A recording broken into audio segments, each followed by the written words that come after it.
Hey guys, Chris here. Tonight we have 3 stories. They're all from our viewers. They were sent in to me. They're all very creepy, very interesting, but very creepy stories. So we're gonna get right to it. I got my beer for tonight. It is a Celebration Fresh Hop IPA. This is for Christmas. This is from the Sierra Nevada Brewing Company. Look at the little snowy cabin on there. That is the way to go. A nice, cozy, snowy cabin. And we're just gonna pour that straight into the old, the new tin cup that I'm gonna be selling this come January 1st on my channel. So, but there we go. Yeah, Sierra Nevada Brewing Company. That's out of Chico, California. And that is a tasty little IPA. Merry Christmas and cheers.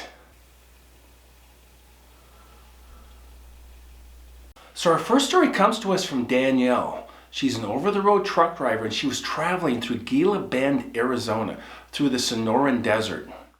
They say there's strange things out in the Southwest desert, and Danielle was about to find out what that really means. It was 2:30 a.m., late at night, no one on the road, and she was 3 hours into her shift. She was wide awake. She was listening to CDs of stories. When out in the desert, off to her right, she sees, it looks like someone running. And she thought, what the hell is that? What she saw was this large person running at full speed, white as snow with long flowing hair. And she said the hair was not just behind it, but it was floating behind this thing. Running at full speed, arms and legs churning and kicking. And she said it had no shoes, no clothes, and when its feet touched the desert, it kicked up no dust. And she thought, how is that possible? Even in winter, the desert is dry, so you're going to see some dust. She saw the profile of this thing. It had this chiseled cheekbones, this straight nose, and this pointy chin. She could see ribs on the side of it. This thing was running at full speed and it was gliding. She said it was 7 feet tall, possibly taller. She said she looked over and she saw the head was level with her head in the truck. And she thought, this thing is in the ditch, so it's got to be even taller. Right then, this thing came up alongside of her, cut in front of her truck, and crossed the road out in the desert without even looking at her. It ran flat out into the desert, full speed, and disappeared into the night. Scared her half to death. She was trembling with fear. She could feel this deep fear taking over her body. After a few miles, she calmed down. It still felt surreal, but she knew what she saw. She was wide awake. She could breathe again, and then she started thinking about it, and then she relaxed, and then she busted out laughing. She said, dang, that old boy was naked and running wild through the desert. What the heck was that? She's driven in the desert many times in her career as a truck driver, and she's never seen anything besides jackrabbits, coyotes, and desert rats. This was something she was never going to forget. Thank you, Danielle, for sending in your story. Appreciate it. Hey guys, today's sponsor is HOVERAir X1. This is a self-flying camera drone. It films you and it has automated modes, 5 automated modes. Super lightweight, easy to use. This thing will fit in my jacket pocket in this little pouch here. Pull it out, you open it up, and look at that. It runs off 2 buttons, a power button and then the button to cycle through the modes there. Really easy to work with. No controller to connect to. The HOVERAir X1 literally takes off from you. The palm of your hand flies and goes through whatever mode that you set it in, and then to stop the mode, you put your hand out and it'll fly and land in the palm of your hand and turn itself off. It films you and it's really a lot of fun. It has 5 modes. Hover, which hovers right in front of you and films you. It also has orbit, flies in a complete 360 around you, filming you and your environment. Also has zoom out. It will zoom away from you, getting footage of you, and then zoom back in. Bird's eye view, goes straight up, and you can adjust the height on these modes. Also follow me mode. This is my favorite mode. It follows you whether you're hiking, biking, whatever you're doing. And I love this because I do a lot of hiking. This works great for me.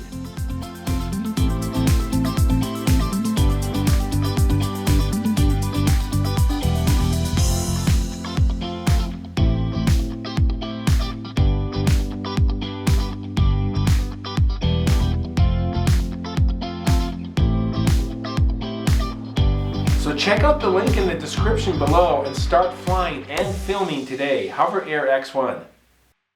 Okay, so this next story comes to us again from one of our viewers. His name is Kit, and he's from northern Minnesota. He lives along Lake Superior near the town of Grand Marais.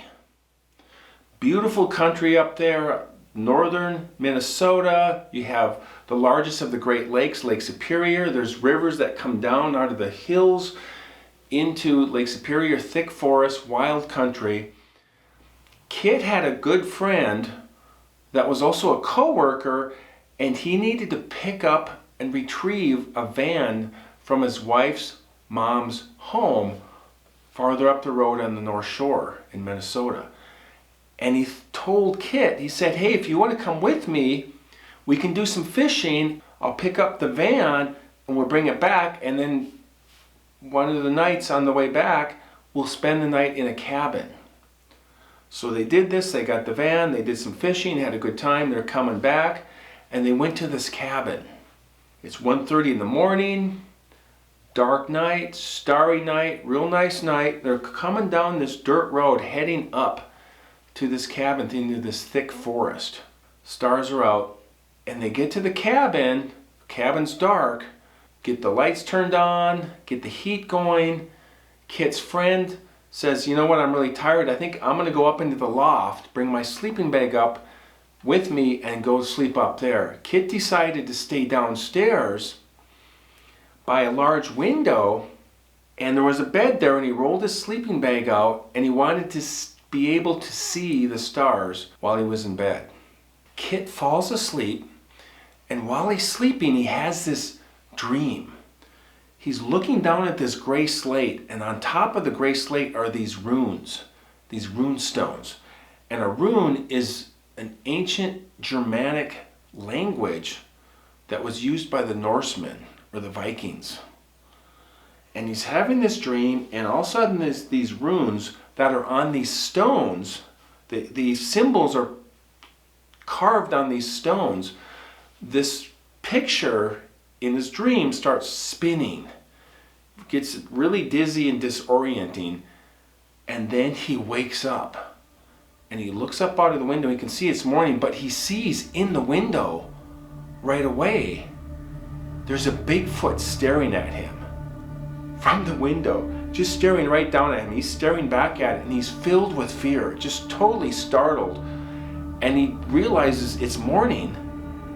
And this Bigfoot has these deep set eyes, this flat nose, and this round hairy head. And Kit's sitting there frozen, and all of a sudden this thing just darts away and it's gone.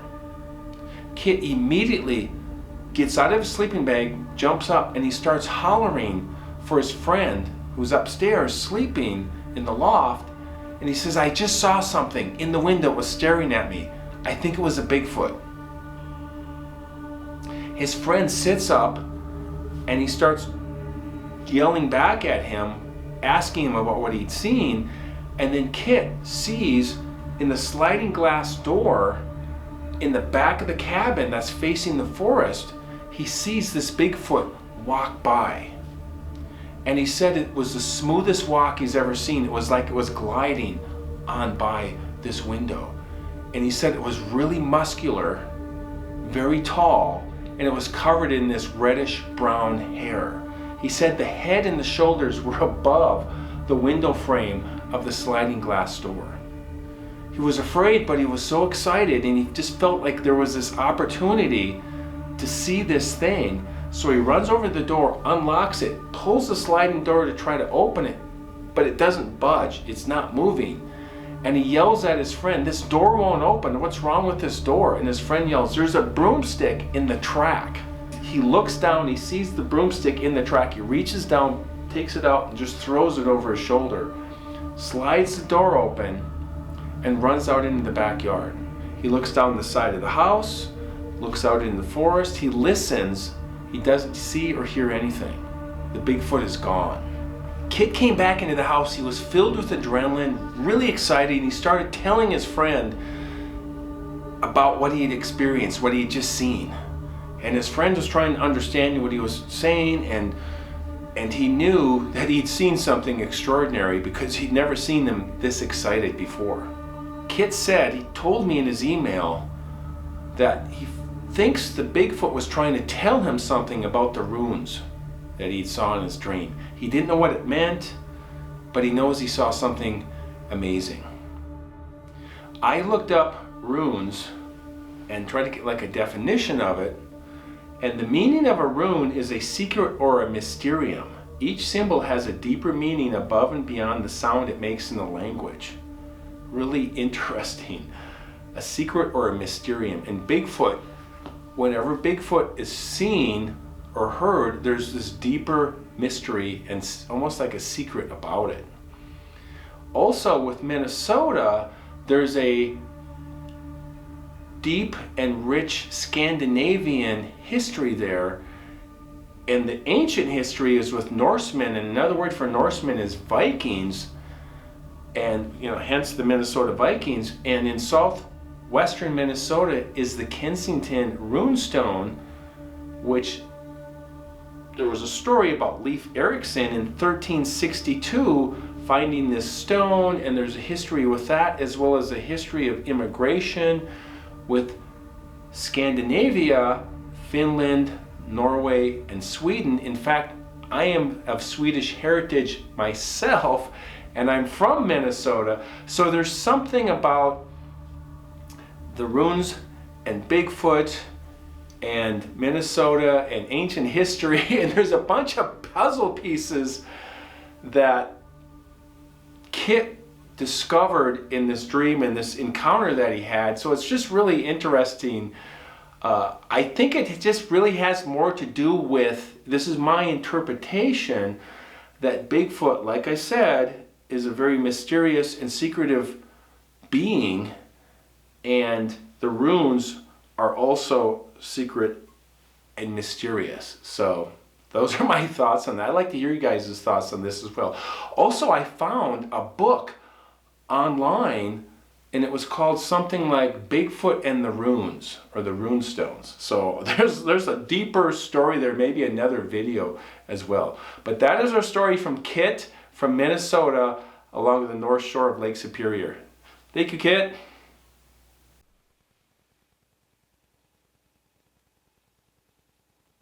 Okay guys, it's getting late here. I think I'm going to call it a night. I know I said I was going to do 3 stories. I'm only going to do 2 tonight. This is my first crack at doing a midweek video for you all. And I got to keep it kind of simple because I work and all that kind of stuff.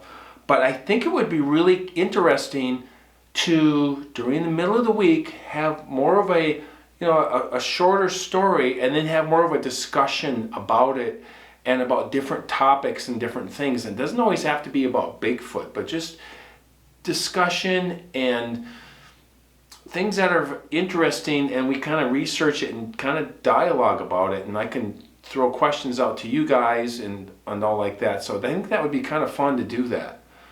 So let me know your thoughts, but this is something that's new, and so we'll see how it goes, but I think it'd be fun. So, all right, you guys, thank you for watching. I appreciate, as always, right?